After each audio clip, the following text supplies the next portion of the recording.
فبأي آلاء ربكما تكذبان.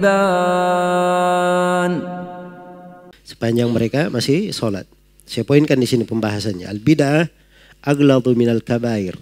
Lianna Nabi sallallahu alaihi wasallam abaha qatla al-khawarij li bid'atihim wa lam yujiz qatla umara'il juri wa lam yujiz qatla umara'il jawri ala ma'siyatihim. Iya.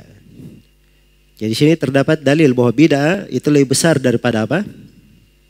Kabair. Iya. Lebih besar daripada kabair. Lebih besar daripada dosa besar. Iya. Karena Nabi membolehkan untuk membunuh kaum Khawarij. Membolehkan membunuh kaum Khawarij. Khawarij itu kesalahannya apa? Bid'ah atau dosa besar? Saya tanya, kaum Khawarij kesalahannya apa? Bid'ah atau dosa besar? Bid'ah mereka, berbuat bid'ah dalam agama. Nah, sekarang kaum Khawarij dibolehkan oleh Nabi untuk dibunuhi. Tapi penguasa yang zalim, kesalahannya apa penguasa yang zalim? Bid'ah atau dosa besar? Dosa besar, kezaliman. Bersamaan dengan itu, Nabi perintah untuk bersabar terhadap penguasa yang zalim. Tidak boleh kudeta terhadap mereka, tidak boleh membunuhinya. Iya. Jelas ya? Maka ini menunjukkan bahwa bid'ah itu lebih besar daripada dosa besar. Lebih dahsyat daripada dosa besar. Iya. Dan ini adalah hal yang telah dimaklumi. Dan Syekhul Islam Ibn Taimiyah rahimahullah, sebagaimana yang saya sebutkan tadi, beliau menukil kesepakatan ulama di atas hal tersebut. Nah, dalil yang dibawakan oleh Syekhul Islam ketika beliau menjelaskan bahwa bid'ah itu lebih besar daripada maksiat yang memperturutkan syahwat, beliau membawakan dalil ini bahwa Nabi Shallallahu Alaihi Wasallam memerintah membunuh kaum Khawarij, sedangkan terhadap penguasa yang zalim Nabi perintah untuk apa?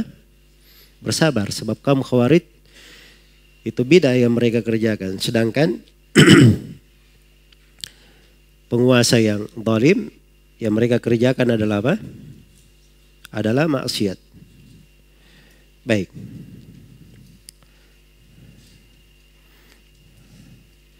Iya. Jadi subhanallah, ini fikih mendalam ya dalam memahami agama. Ada sebagian orang, iya. Dan ini berjalan ya pada sebagian manusia. Ketika ada dari ahlul ilm, orang-orang yang berilmu, menjelaskan tentang kesalahan sebagian orang yang keliru dalam pembahasan agama, orang-orang yang keliru ini berkata, kenapa kami diingatkan kesalahannya, sedangkan penguasa yang zalim kalian bersabar? Ya harusnya kalau terhadap penguasa saja kalian bersabar, harusnya terhadap para dai kalian juga lebih bersabar. Hah? Nah, ini kias ma'al farik namanya. Ya, sembarang saja mengkiaskan. Kesalahan itu diobati ya. Dan dia juga kalau diterangkan kesalahannya harusnya dia bersyukur kan? Karena ada orang yang memperbaiki dari kekeliruannya. Ya, adapun terkait dengan penguasa, itu kaitannya dengan maksiat yang terjadi di tengah mereka. Dan memang Nabi perintah untuk bersabar, tegas di situ. Berbeda dengan orang yang berbuat bid'ah. Ya, bid'ah itu bukan hal yang digampangkan di dalam agama. Adalah perkara yang dibesarkan. Karena itu bila ada yang jatuh di dalamnya, maka diingatkan akan hal tersebut. Baik. Jadi harus dibedakan antara masalah-masalah. Karena itu kalau seorang punya fikih yang bagus terhadap agama, dia akan lebih detail di dalam memandang perkara-perkara itu.